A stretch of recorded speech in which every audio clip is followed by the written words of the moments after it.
Well, I mean, actually, it doesn't start out with the idea of like I want to do something really great. Like it starts out with a thing of like I want to do something that is likely to not be very great at all. You know, because I know a lot of Black playwrights where the last thing they would ever want to make is a show about Black identity. You know, because it's like, and for me, you know, a show about Asian identity is similar, just because identity politics plays are so dangerous because there is a formula, and there is a formula for them that has been assimilated into like, you know, upper middle class white culture, and that's sort of, you know, it's really dangerous. Like as soon as you start going down that road, you know, your audience is going to immediately start to categorize the show, and then it doesn't work anymore.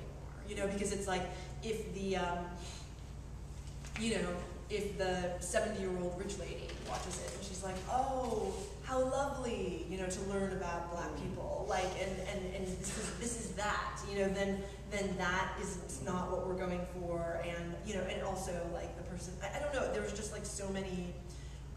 And the actors were very I mean, they were much, it was almost like I was targeting the white people and they were targeting the Black people, you know, so we had like different people, you know, like we wanted to make sure that nobody had an easy escape hatch. So in a way, the political aspect was not, it was weird because our objective wasn't like we were approaching it like in the sense of embracing, oh, we're going to make this great show about Black identity and it's going to be so great. It was more like, oh, we're trying to make a show about Black identity and it's really problematic and dangerous, and there's a lot of ways to fail really horribly the way that we did with that first workshop. So it's like, how can we navigate all of those pitfalls? You know, because it's like that first show was really terrible, you know, and that's like the worst thing you can do is like kind of make something that adds to the problem instead of sort of opening something up. So we actually found that very difficult. I think making shows about any kind of identity are really, they just really tricky. I wouldn't want to write one like gay identity. Yeah, I mean all of that. You know what I mean? Because it's like, and people come with these, they come and they're out to get you from the second they know what the show is about. Like, first of all, they don't even want to come. Sure. You know, and I'm not talking about people like who are really into those things and they you know, and they would seek out. I mean, the majority of the theater going population, I would say, is not like so gung ho about any kind of political play. Like the typical theater audience wants to just be entertained and see, you know, their experiences. Huh? And then maybe subversively educated. Right. So it's like, so those audience members come with like this set of expectations that really, you know, it's really tricky. I'm a PhD student in therapy. I'm living in Minneapolis and I work at Penumbra Theater, which is like historically Black theater in St. Paul that August Wilson began working in. And that's a theater that very much controls the artists that promote and direct and work within it. And mainly it's Black artists who are telling Black stories for Black Americans and sort of framing it in a Du Boisian sort of by, for, about, and near fashion. So I guess my question for you is, what is it, in your mind, for you as an Asian American, what does it mean in terms of cultural capital, in terms of like race in the U.S., that you're able to bring into being, to surface these ideas, as opposed to a Black playwright surfacing them and bringing them into formation? This was one of the big questions that did come up with the show, and the cast and I talked about it a lot, you know, because it's like, you know, because the question came up of like, am I taking the Black slot? You know, and that was like this big issue. And what the cast members told me is the slots that I'm taking, they would not have given that to a Black playwright director anywhere, or somebody like in traditional theater. Exactly, somebody who's working in that context, because the worlds are so separate. You know what I mean? So it's like,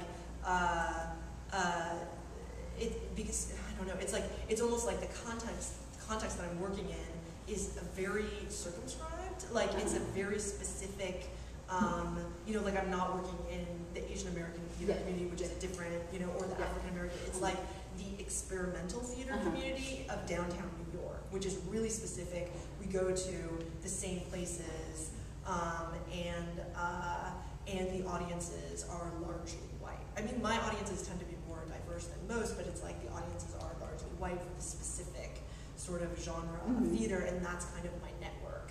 And so, I mean, I guess the justification that we came up with was, you know, I'm gonna have that slot anyway. Like, I was already established before I did the shipment, and like, I could either have like white actors or Asian actors in my slot, or, you know, like, and so I guess like what the actor said was, you know, well, if you're giving black actors work and a voice, and they have like control over what they're doing, then that, like, they were like, well, how can that be like a bad thing, you know? Where so yeah, so I don't know, but I feel like that it is like really, it is kind of a tricky thing.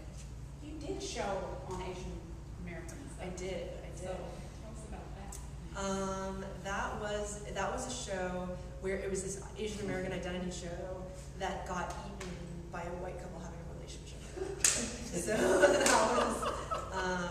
So that was what happened to the Asian show. I actually have a question about Sons of Dragons. So I'm a big fan of that particular play, and I run a small theater company, and I would absolutely love to produce it. The problem is that I don't have access to Asian American actors in this movie. And so I'm wondering, listening to you talk, I'm wondering like what you think the efficacy of yellowface or blackface in your plays would be.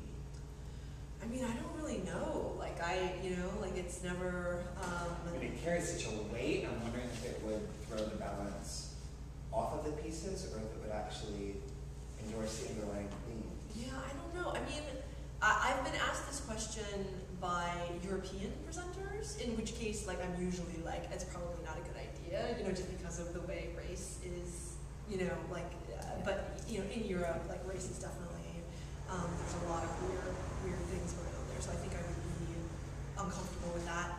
I mean, I don't know, like, I mean, on the one hand, I really sympathize, because in New York, it was incredibly difficult for me to get black and Asian actors for these two identity shows that I did, because the people who are really good are working all the time, and it's really hard to get them, you know, and it's just like there's less of them, you know, just there's more white people and more white actors, and so it's easier to get really high quality, and so that was that was like really a challenge for like a small theater, but we, yeah, I don't know. I don't really know what the answer is. I mean, I guess it would be, maybe as far as the Asian American, I don't really know. I almost feel like I would have to talk to my performers to see how they felt about it. You know, like, I'm sure the Shipment cast would have some things to say about, you know, about a blackface performance. I mean, I personally have problems with blackface. It depends on how you, I mean, blackface, that's something that, for me, you know, I always kind of am really not a big fan of that, like, even when it's done, you know, subversively or like with a critique or something like that. Yellowface is a little bit trickier because there's not such a history of exactly what I mean, a lot of people would be like, I don't even know what yellowface would look like, and I have seen it once in a production, and it was really, really offensively done, like with, you know, like taped eyes and, you know, fake buck teeth and stuff like that, and so that seems like that would be, for Sons of Dragons, like, you know, yellowface, like in terms of an offensive caricature, would not work, but if there was some way to represent Asian, I mean, I don't know. Interesting question. Because I feel like it works really well within like Cloud9. There's this kind of precedent for that working. If you're tackling like how white people view this particular set, and you're inspecting the paradigm's kind of construct view, then it seems like it might